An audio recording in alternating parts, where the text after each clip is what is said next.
chiqishdi. Yana nima orzungiz bor deb so'radim. Ana shu G'ayratbeyda podkast degan ko'rsatuvga chiqish orzuyim bor degan ekansiz, ashunga. Olib ketyapti Ulug'bek aka.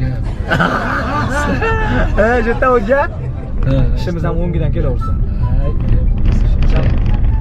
Bu mashinangiz nomi nima? Bu Kia K5. Kia K5.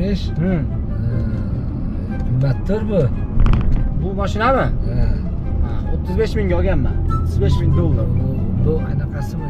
Buni lakasi ko'rsatadigan joyimi? Ha. To'g'ri ketyapmiz a?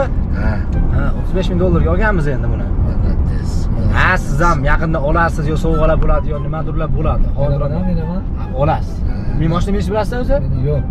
Bilmaysizmi? Yo'q, mashina minishni bilmayman. Minasizmi? To'xtaymi? Yo'q, Ha, to'xtang. To'xtang. Yo'q, Ulug'bek aka. Yo'q. Ulug'bek aka. Yo'q, sen o'zing to'xtang. Mashina minishni bilmayman men. Yo'q, siz mashinani bir Airbag'ga kirib bersangiz, ashuni video qilib qo'ysak ham trend bo'lib ketyapti. Pulni chiqarib olamiz hozir.